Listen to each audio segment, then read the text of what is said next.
بسم اللہ الرحمن الرحیم۔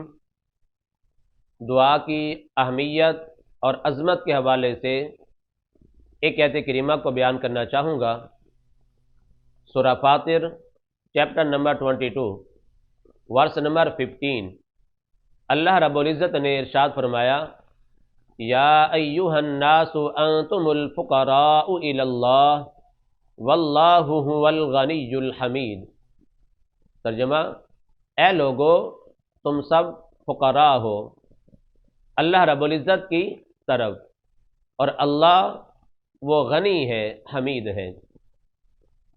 اس آیت کریمہ کے حوالے سے پہلی بات، رب کائنات نے ساری انسانیت کو مخاطب کیا۔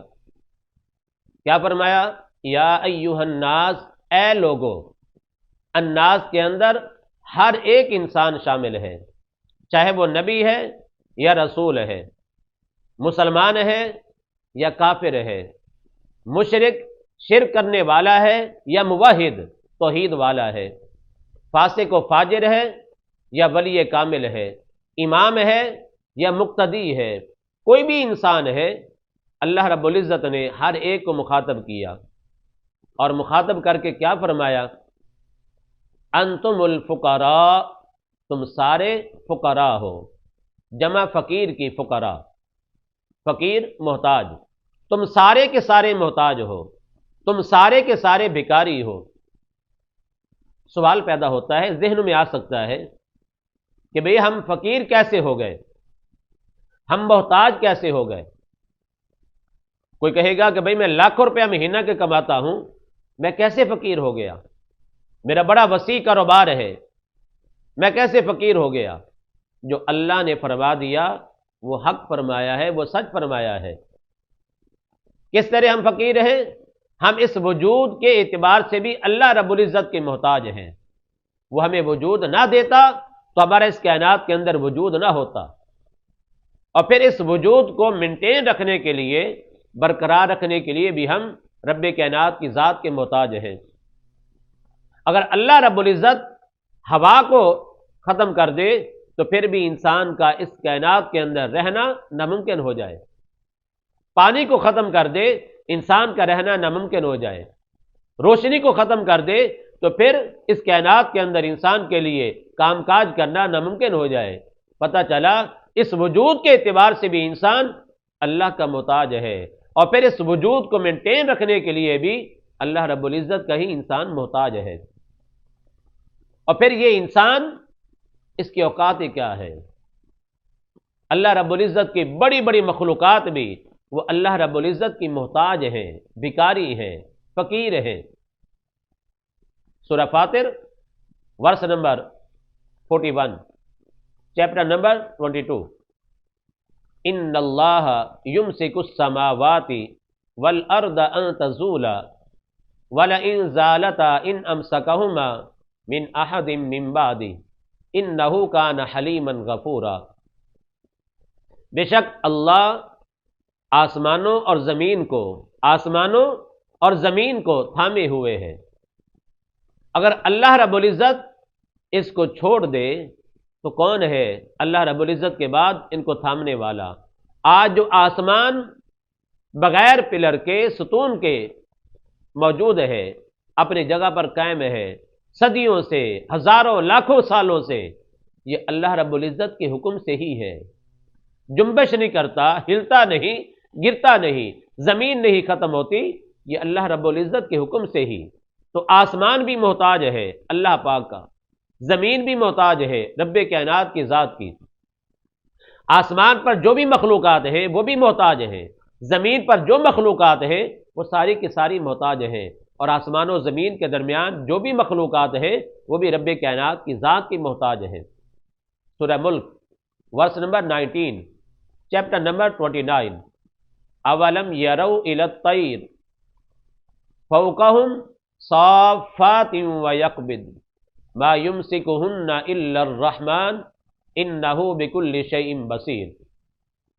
اللہ رب العزت نے فرمایا، یہ جو آسمان پر پرندے اڑتے ہیں، پر پھیلاتے ہیں، سمیٹ لیتے ہیں، ان کو ہوا کے اندر کون روکنے والا ہے؟ پھر خود ہی جواب دیا الا الرحمن، صرف رحمان نے روکا ہوا ہے۔ اب دیکھیں کہ ایک ہیوی وزنی چیز ہو، انسان ہوا کے اندر اچھالے، اس نے نیچے آ جانا ہے، لیکن پرندے ہیں ہوا کے اندر موجود رہتے ہیں، پروں کو ہلاتے ہیں پھر بھی ہوا کے اندر ہے، بعض اوقات پروں کو سمیٹ لیتے ہیں اس وقت بھی ہوا کے اندر رہتے ہیں، گرتے نہیں ہیں۔ تو ان کو کون سنبھالنے والا ہے؟ صرف رب کائنات کی ذات ہی ہے۔ سورہ النحل چیپٹر نمبر 14 ورس نمبر 79، اللہ پاک نے اسی بات کو وہاں پر بھی بیان کیا، الم یروا الی الطیر مسخرات فی جو السماء ما یمسکہن الا اللہ، فرمایا کہ ہوا کے اندر جو پرندے ہیں ان کو کون روکنے والا ہے؟ وہ صرف اللہ ہے۔ پرندے بھی ہوا کے اندر رہتے ہیں، اور آج جدید دور کے اعتبار سے دیکھا جائے تو جہاز ہوا کے اندر اڑتے ہیں، ہیلی کاپٹر ہیں، سیٹلائٹ ہیں، مشینیں جو فکس ہو چکے ہیں، اسٹیشن قائم کیے جا چکے ہیں، ان کو ہوا کے اندر، فضا کے اندر کون روکنے والا ہے؟ تو رب کائنات کی ذات ہے۔ اگر ہوا کا پریشر اللہ پاک ختم فرما دے تو پھر ان کے لیے ہوا کے اندر رہنا ناممکن ہو جائے۔ پتہ چلا کہ انسان بھی محتاج ہے، فقیر ہے، آسمان بھی، آسمان کی ساری مخلوقات بھی، زمین بھی، زمین کی ساری مخلوقات بھی، اور ہوا کی ساری مخلوقات بھی، وہ ساری کی ساری محتاج ہیں، ساری کے ساری فقیر ہیں، منگتے ہیں، بھکاری ہے۔ کس بارگاہ کی طرف؟ اللہ پاک نے فرمایا الی اللہ، رب کائنات کی بارگاہ کی طرف، اللہ رب العزت کی بارگاہ کی طرف ہم سارے منگتے ہیں، بھکاری ہیں، فقیر ہیں۔ یہ رب کائنات کا فرمان ہے، ہم فقیر ہیں تو سخی کون ہے؟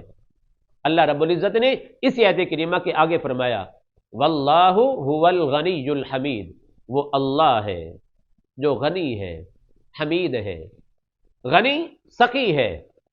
اس کائنات کے اندر ہم دیکھتے ہیں بڑے بڑے سخی ہیں، لیکن ان کی سخاوت کب تک ہوتی ہے؟ جو منگتا ہے دنیا کے سخی سے تو وہ ٹائم دیکھتا ہے، بھئی یہ ٹائم مناسب ہے یا کہ نہیں ہے۔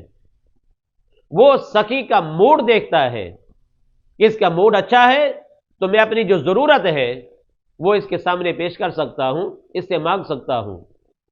اور پھر دنیا کا جو بھی سخی ہے، بڑے سے بڑا سخی ہو، ایک مرتبہ مانگنے جائے گا وہ دے دے گا، دوسری مرتبہ دے دے گا، 2-4 مرتبہ دے دے گا، لیکن بعد میں پھر وہ کنی کترائے گا، کال کو یس نہیں کرے گا، بلانے آئے گا گھر کے باہر تو باہر نہیں آئے گا، راستے میں مل جائے گا تو پھر کیا سوچے گا کہ پھر منگتا آ گیا ہے، پھر مانگنے کے لیے آ گیا ہے، کھری کھری سنا دے گا۔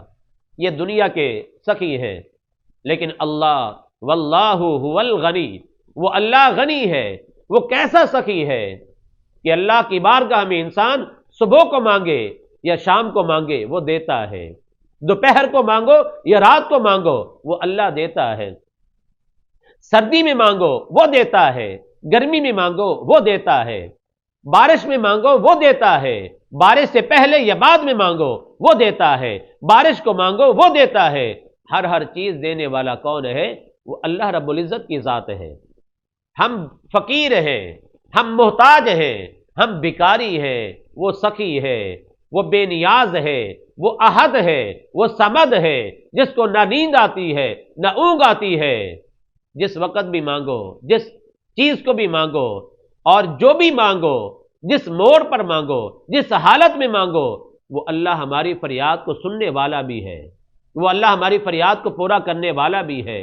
جو مانگا جائے وہ اللہ ہمیں دینے والا بھی ہے۔ اسی بات کو یہاں پر بیان کیا کہ انسان تو فقیر ہے، تو محتاج ہے، جب تو محتاج ہے تو فقیر ہے تو پھر مانگتا کیوں نہیں ہے؟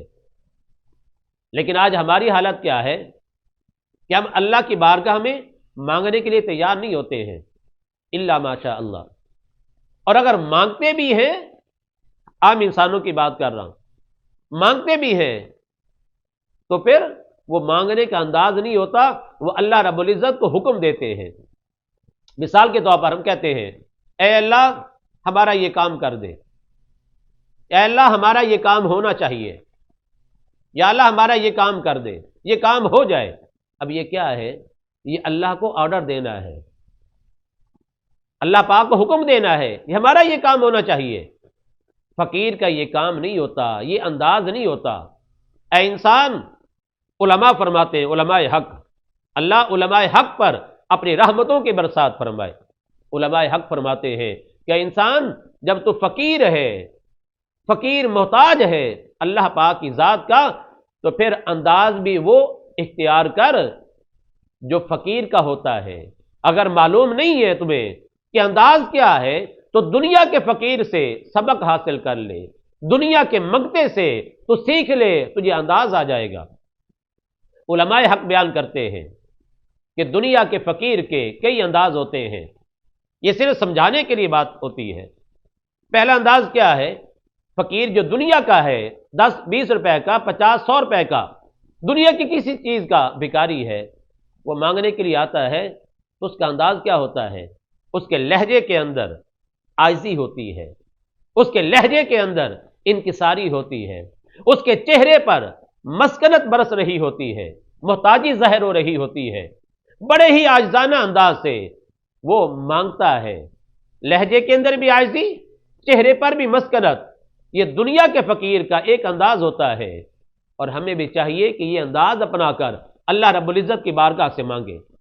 چہرے کے اندر بھی عاجزی، چہرے پر بھی عاجزی، اور لہجے کے اندر بھی عاجزی، چہرے پر بھی مسکنت اور لہجے کے اندر بھی ہماری عاجزی ہونی چاہیے۔ تو رب کائنات کی بارگاہ سے مانگے، یہ فقیر ہے ہم، یقینی طور پر اللہ تبارک و تعالی ہماری عاجزی کو قبول فرما کر ہمیں جو عطا ہم مانگنا چاہتے ہیں وہ عطا فرما دے گا۔ اور دنیا کے فقیر کا دوسرا انداز کیا ہے؟ کہ وہ مانگتا ہے، پھر مانگتا ہے، پھر مانگتا ہے، اور مانگتا ہی چلا جاتا ہے، وہ رکتا نہیں ہے۔ ادھر سے مانگے گا، انسان رخ اس طرف پھیر لے گا، وہ اس طرف سے آ جائے گا۔ انسان ادھر سے مانگے گا، رخ پیچھے پھیرے گا، وہ اس طرف سے آ جائے گا، مانگتا چلا جائے گا، مانگتا چلا جائے گا۔ یہ دنیا کے فقیر کا انداز ہے۔ انسان کو چاہیے کہ دنیا کے فقیر کے اس انداز کو اپنائے۔ ہم اللہ رب العزت کی بارگاہ کے فقیر ہیں، تو اللہ کی بارگاہ سے مانگے، مانگتے چلے جائیں، مانگتے چلے جائیں، مانگتے چلے جائیں، اس لیے کہ ہم فقیر ہیں، وہ غنی ہے، ہم محتاج ہیں، وہ سخی ہے۔ اس اللہ کی بارگاہ سے نہیں مانگیں گے تو کس بارگاہ سے جا کر مانگیں گے؟ یہ دنیا کے فقیر کا دوسرا انداز۔ ایک اللہ رب العزت کی بارگاہ سے مانگنے والے کو یہ انداز اپنانا چاہیے، اور ہم سب سارے اللہ رب العزت کی بارگاہ کے بھکاری ہیں، یہ اللہ پاک نے حکم دے دیا ہے۔ اور دنیا کے فقیر کا ایک اور انداز بھی ہوتا ہے، وہ کیا؟ وہ اللہ رب العزت کا جو منگتا ہے اس کو دنیا کے فقیر کا یہ انداز بھی اپنانا چاہیے۔ وہ انداز کیا؟ دنیا کا فقیر جب مانگتا ہے تو ہر چیز مانگتا ہے، معمولی چیز بھی مانگتا ہے، بڑی چیز بھی مانگتا ہے، عام چیز بھی مانگتا ہے، اہم چیز بھی مانگتا ہے، روٹی مانگتا ہے، کپڑا مانگتا ہے، دولت مانگتا ہے، فروٹ مانگتا ہے، سبزی مانگتا ہے، وہ ہر چیز مانگتا ہے۔ یہ دنیا کے فقیر کا ایک انداز ہے، یہ اس کا اصول ہے۔ ہم اللہ رب العزت کی بارگاہ کے فقیر ہیں، اس در کے بھکاری ہیں، اس در کے محتاج ہیں۔ تو پھر اے انسان، جب تو فقیر ہے، محتاج ہے، تو اللہ سے مانگ، ہر چیز اللہ سے مانگ۔ اللہ کے خزانوں میں کوئی کمی نہیں ہے، تو مانگ اس سے، معمولی چیز بھی مانگ، بڑی چیز بھی مانگ، اہم چیز بھی مانگ، اور معمولی چیز بھی مانگ۔ وہ اللہ تبارک و تعالیٰ دینے والا ہے۔